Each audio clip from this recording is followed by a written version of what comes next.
नमस्कार। हमारे इस विशेष सांकेतिक समाचार में मैं साइमा खान आप सभी दर्शकों का स्वागत करती हूं। मेरे साथ हैं मेरी सहयोगी दीपाली, जो अगले आधे घंटे में आपको सांकेतिक भाषा में समाचार समझाएंगी। शुरुआत करते हैं हेडलाइन से। प्रधानमंत्री नरेंद्र मोदी का आज पश्चिम बंगाल और झारखंड में प्रचार। पश्चिम बंगाल के बर्धमान, कृष्णानगर और बोलपुर में की जनसभा। राहुल गांधी पर किया कटाक्ष, कहा कि राहुल गांधी को अमेठी से भागकर रायबरेली सीट चुननी पड़ी। मैं कहता हूं कि डरो मत, भागो मत।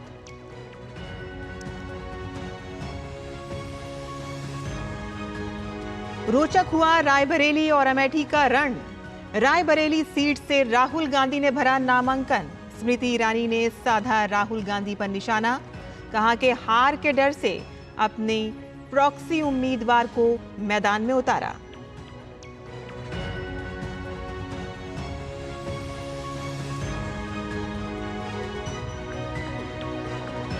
सभी दलों के स्टार प्रचारक मैदान में।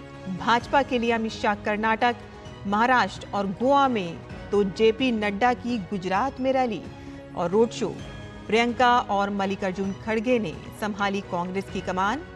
अखिलेश यादव का मैनपुरी में प्रचार।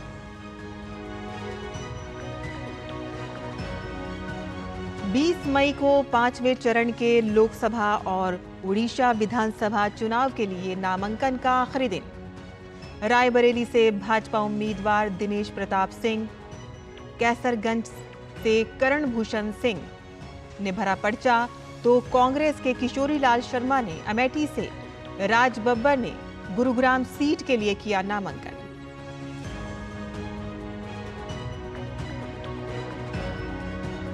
आबकारी नीति मामले में अरविंद केजरीवाल की याचिका पर सुप्रीम कोर्ट में सुनवाई।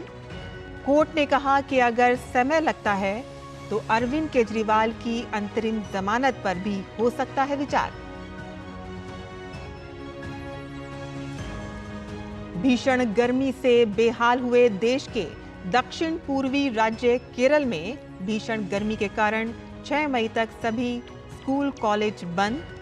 तेलंगाना, उड़ीसा, बंगाल और बिहार में भी लू के थपेड़े। कर्नाटक के कुछ इलाकों में हुई बारिश ने दिलाई राहत। और वानखेड़े स्टेडियम में आज मुंबई इंडियंस का सामना कोलकाता नाइट राइडर्स से। केकेआर की जीत के साथ प्लेऑफ के करीब पहुंचने की होगी कोशिश।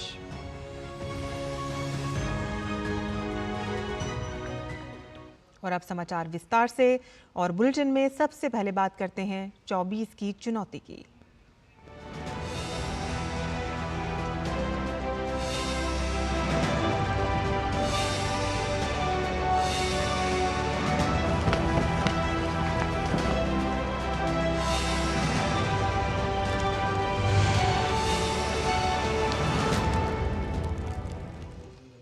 प्रधानमंत्री नरेंद्र मोदी ने पश्चिम बंगाल के बर्धमान, दुर्गापुर में विशाल जनसभा को संबोधित किया।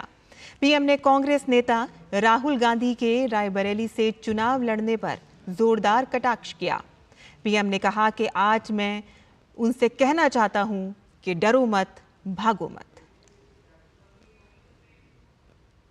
मैंने कहा था इनकी सबसे बड़ी नेता चुनाव लड़ने की हिम्मत नहीं करेगी, वो डर के मारे भाग जाएगी।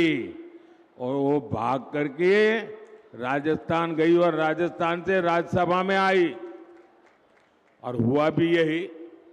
मैंने पहले ही बता दिया था कि शाहजादे वायनाड में हारने वाले हैं और हार के डर से जैसे ही वायनाड में मतदान समाप्त होगा वो दूसरी सीट खोजने लग जाएंगे। और अब दूसरी सीट पर भी उनके सारे चेले चपाटे कह रहे थे अमेठी आएंगे, अमेठी आएंगे, लेकिन अमेठी से भी इतना डर गए, इतने डर गए, वहां से भागकर अब रायबरेली में खोज रहे हैं रास्ता।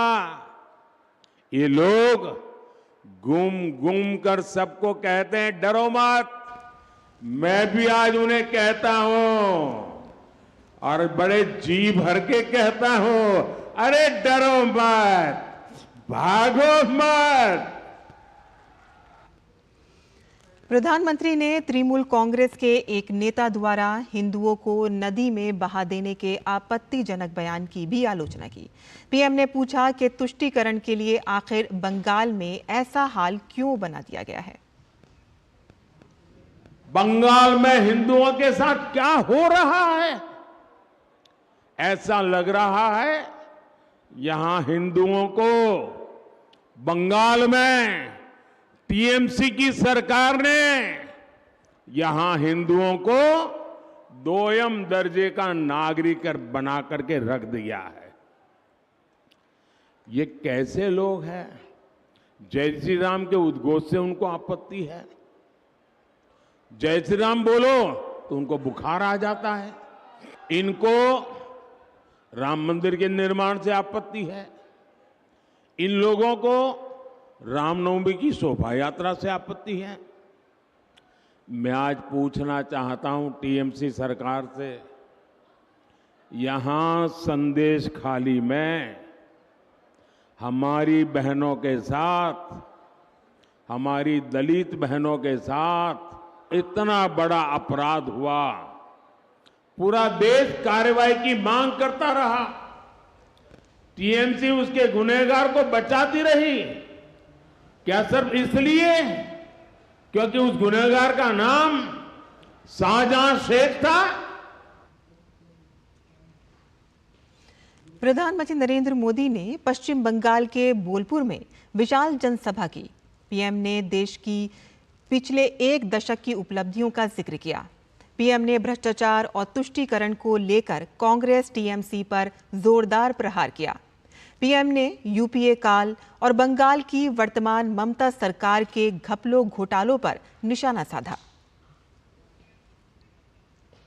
जब देश को टेलीकॉम नेटवर्क बढ़ाना था, इन लोगों ने 2G घोटाला कर दिया। जब देश को अपनी सेनाएं मजबूत करनी थी, इन लोगों ने पनडुब्बी, सबमरीन घोटाला, हेलीकॉप्टर घोटाला कर दिया। जब देश को स्पोर्ट्स की दुनिया में छा जाना था, इन लोगों ने कॉमनवेल्थ घोटाला कर दिया। यहां टीएमसी भी यही कर रही है। टीएमसी के नेताओं ने यहां हर तरह के घोटाले करने का रिकॉर्ड बना दिया है। और शिक्षक भर्ती घोटाले को लेकर पीएम ममता सरकार पर जमकर बरसे। पीएम ने कहा कि टीएमसी ने ये घोटाला करके बच्चों के भविष्य के साथ खिलवाड़ किया है। पीएम ने कहा कि शिक्षक भर्ती रद्द होने से पीड़ित ईमानदार युवाओं की कानूनी मदद के लिए बंगाल भाजपा कदम उठाएगी। मैंने बंगाल बीजेपी को कहा है, एक लीगल सेल और एक सोशल मीडिया प्लेटफॉर्म बताइए।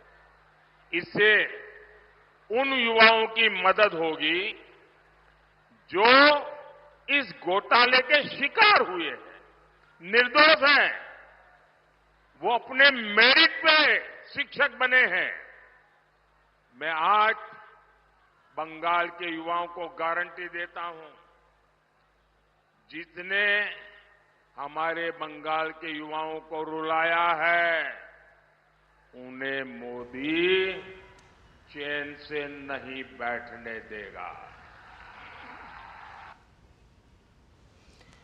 प्रधानमंत्री नरेंद्र मोदी ने पश्चिम बंगाल के कृष्णानगर में भाजपा की विशाल जनसभा को संबोधित किया। पीएम ने तुष्टीकरण और भ्रष्टाचार को लेकर टीएमसी, कांग्रेस और इंडी गठबंधन पर जमकर निशाना साधा। पीएम ने राज्य की ममता सरकार पर केंद्र की जन कल्याण योजनाओं में अड़ंगा डालने का आरोप लगाया। पीएम ने कहा कि इस चुनाव में टीएमसी, कांग्रेस या लेफ्ट सरकार में आने की स्थिति में दूर दूर तक नहीं है। 15 सीट लेकर टीएमसी सरकार बना सकती है क्या? जोर से बताइए, बना सकती है क्या? कांग्रेस भी पूरे देश में कितना ही जोर लगा दे, इस बार आधी सेंचुरी करना मुश्किल है। 50 सीट पाने के लिए भी वो बहुत मुश्किल में है। अब मुझे बताइए, 50 सीट भी नहीं मिल रही है तो क्या वो सरकार बना सकते हैं क्या?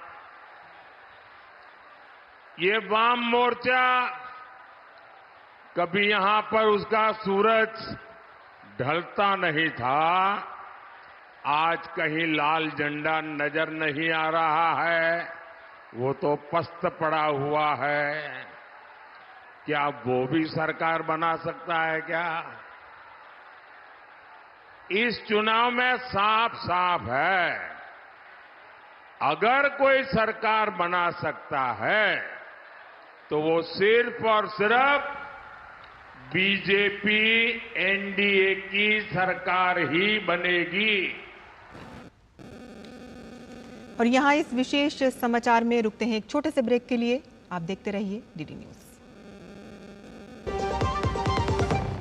राहुल जी, कहाँ भागे जा रहे हो इतनी बारिश में? अरे पापा बस वोट डाल के आया। बेटा मौसम देख, अभी जाना जरूरी है क्या? पापा, पहले बरसात के समय कैसे कच्चे मकान में सब पानी पानी हो जाता था, अब जिसने हमें पक्की छत दी है उसे वोट भी तो भाग के ही जाके देना होगा ना। तो आप भी चलो ना मेरे साथ। हाँ चल रहा हूँ चल। जिसकी गारंटी ने जिंदगी संवारी, उसको वोट देने की गारंटी हमारी।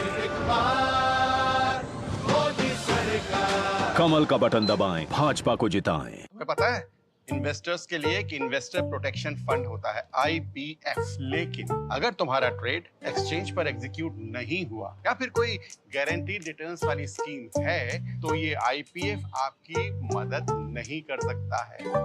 और अगर आपका ब्रोकर ही डिफॉल्टर बन जाए तो फिर IPF आपको कॉम्पेंसेशन दिला सकता है। कहाँ से सीखा?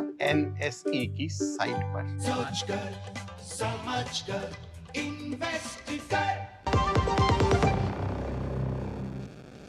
और ब्रेक के बाद आपका फिर से स्वागत है। गांधी परिवार की परंपरागत सीट रायबरेली से कांग्रेस नेता राहुल गांधी ने नामांकन दाखिल कर दिया है। नामांकन के समय राहुल गांधी के साथ कांग्रेस अध्यक्ष मल्लिकार्जुन खड़गे और वरिष्ठ कांग्रेस नेता सोनिया गांधी और कांग्रेस महासचिव प्रियंका गांधी भी उपस्थित रहीं। हालांकि इस दौरान गठबंधन के साथी और सपा प्रमुख अखिलेश यादव के नहीं पहुंचने से कई सवाल भी उठ रहे हैं।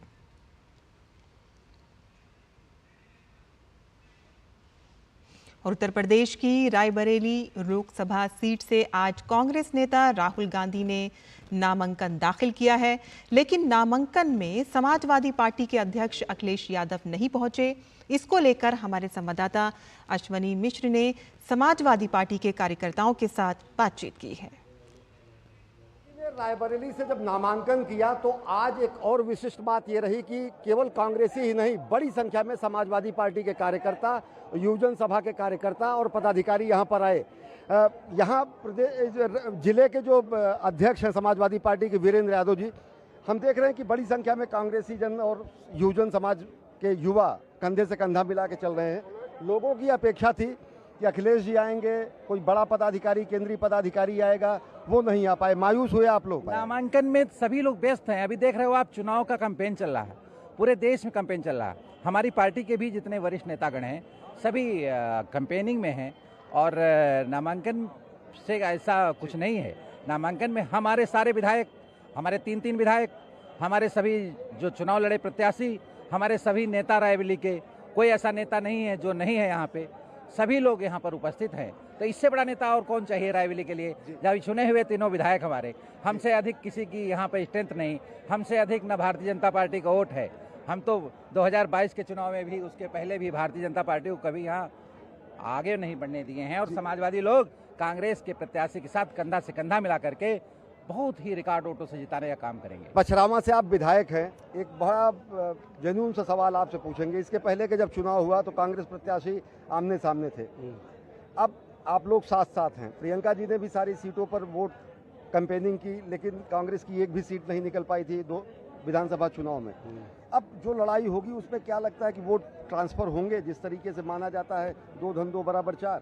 जी बिल्कुल, 2 धन 2 बराबर 4।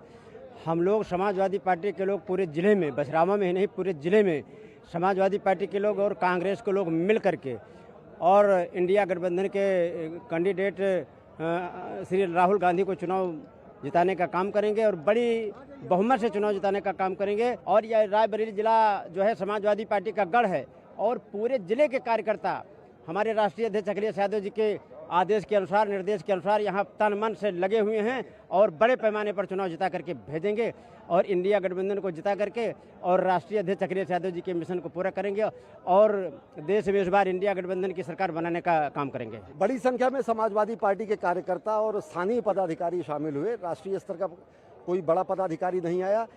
2022 के विधानसभा चुनाव में आमने सामने कांग्रेस और समाजवादी पार्टी थी, जिसमें समाजवादी पार्टी 4 सीटें जीतने में कामयाब रही। अब देखना दिलचस्प होगा कि लोकसभा चुनाव में किस तरीके से दोनों दल आपस में गठजोड़ करते हुए जनादेश हासिल करते हैं। क्या होगा जनता का जनादेश, 4 जून को पता चलेगा।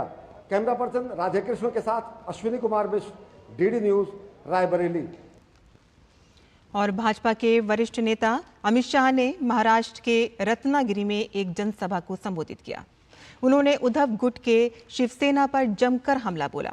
अमित शाह ने कहा कि अगर उद्धव गुट के शिवसेना नेता सावरकर का नाम लेने से डरते हैं तो वो असली शिवसेना नहीं है। असली शिवसेना तो एकनाथ शिंदे गुट शिवसेना है। आज क्या ये नकली सेना के अध्यक्ष उद्धव ठाकरे वीर सावरकर जी का नाम अपने भाषण में लेने का हिम्मत कर सकते हैं क्या? बोलिए, कर सकते हैं क्या?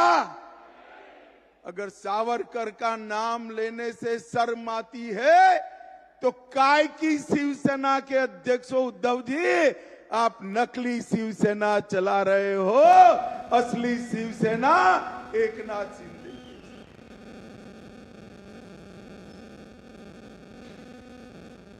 और उत्तर प्रदेश की रायबरेली सीट से आज कांग्रेस नेता राहुल गांधी द्वारा नामांकन दाखिल करने पर केंद्रीय गृह मंत्री और वरिष्ठ भाजपा नेता अमित शाह ने तंज कसते हुए कहा है कि सोनिया गांधी राहुल गांधी को 20 बार लॉन्च कर चुकी हैं, लेकिन उनकी लॉन्चिंग कभी भी सफल नहीं हो पाई है। और आज उन्होंने 21वीं बार राहुल गांधी को रायबरेली से लॉन्च किया है, लेकिन इसमें भी राहुल गांधी सफल नहीं होने वाले हैं और प्रचंड मतों से हारने जा रहे हैं। राहुल बाबा नाम के यान को सोनिया जी 20 बार लॉन्च कर चुकी है, मगर लॉन्चिंग इनकी सफल नहीं हुई है। और आज 21वीं बार फिर से अमेठी से भागकर रायबरेली में पर्चा डाला। अरे राहुल बाबा, मैं यहां से रायबरेली का परिणाम बता देता हूं। भारतीय जनता पार्टी के प्रत्याशी दिनेश प्रताप सिंह के सामने आप रायबरेली से प्रचंड बहुमत से हारने जा रहे हैं। और आबकारी नीति मामले में अरविंद केजरीवाल की याचिका पर सुप्रीम कोर्ट में सुनवाई। सुप्रीम कोर्ट ने टिप्पणी की याचिका पर सुनवाई में अगर समय लगता है तो कोर्ट अरविंद केजरीवाल की अंतरिम जमानत पर भी विचार करेगा। कोर्ट ने कहा कि दोनों पक्ष अंतरिम जमानत के विषय पर दलीलें रखने के लिए तैयारी के साथ आए। कोर्ट ने कहा कि मामले में लगने वाले समय को देखते हुए हम चुनाव के मद्देनजर केजरीवाल की अंतरिम जमानत पर भी विचार कर सकते हैं। और इसी पर और बात करने के लिए हमारे साथ जुड़ गए हमारे संवाददाता विकास सारथी। विकास, किस तरह की टिप्पणी सुप्रीम कोर्ट की तरफ से आई है, क्या कुछ उन्होंने कहा है, जरा बताएं। बिल्कुल, आज जब सुनवाई हुई तो ईडी की ओर से ये कहा गया कि आम आदमी पार्टी को भी अगर हम आरोपी मानते हैं, क्योंकि लगातार अभिषेक मनु सिंह भी ये कह रहे थे कि अगर पैसा आम आदमी पार्टी को मिला है तो उसके लिए अरविंद केजरीवाल को ही केवल जिम्मेदार कैसे ठहराया जा सकता है। दोनों की शख्सियत अलग है, एक लीगल एंटिटी पार्टी अलग है, अरविंद केजरीवाल अलग है। तो काफी पेचीदा इस पर बहस होनी है आगे आने वाले दिनों में भी, और कोर्ट को भी लगा कि इसमें वक्त लग सकता है। इसीलिए कोर्ट ने ये टिप्पणी की कि चुनावों के मद्देनजर कोर्ट अंतरिम जमानत पर भी विचार कर सकता है। हालांकि कोर्ट ने यह कहा कि इसको कोई आश्वासन ना समझे दोनों पक्ष की हम जमानत देने ही जा रहे हैं, लेकिन एक विकल्प खुला है, क्योंकि लगातार जो आपके नेता हैं या आपकी जो लीगल टीम है वो भी लगातार ये कह रही है कि चुनावों में प्रचार के चलते अरविंद केजरीवाल को न्यायिक हिरासत में रखा गया है और इससे जो एक फ्री फेयर इलेक्शन की जो बात होती है उस पर कहीं ना कहीं असर पड़ रहा है। कोर्ट ने तकनीकी जो समय लगने वाला है इसमें उसको देखते हुए दोनों पक्षों को ये कहा है कि वो मंगलवार को इस बात के लिए भी तैयार होकर आए कि अगर कोर्ट अंतरिम जमानत याचिका पर सुनवाई करता है तो वो उस पर अपने जो भी उनके जवाब हैं वो रख सकें। तो इस लिहाज से ये आप कह सकते हैं कि बड़ा बदलाव है कि पहली बार कोई सकारात्मक एक ऐसा ऑब्जर्वेशन कोर्ट की तरफ से आया है, वरना आप देखें कि हर कोर्ट से, चाहे वो राउज एवेन्यू कोर्ट हो, निचली अदालत या हाई कोर्ट हो या सुप्रीम कोर्ट भी हो, इससे पहले हमेशा अरविंद केजरीवाल, मनीष सिसोदिया को लगातार यहाँ पर झटके ही मिले हैं, लेकिन ये पहली बार एक सकारात्मक ऑब्जर्वेशन इनके लिए है। जमानत मिलेगी या नहीं मिलेगी ये मंगलवार को सुनवाई शुरू होने के बाद साफ हो पाएगा, लेकिन दोनों पक्षों को तैयार होकर आना है, कोर्ट की तरफ से ऐसा कहा गया है। जी, तो एक तरह से उम्मीद बंधी है उनकी।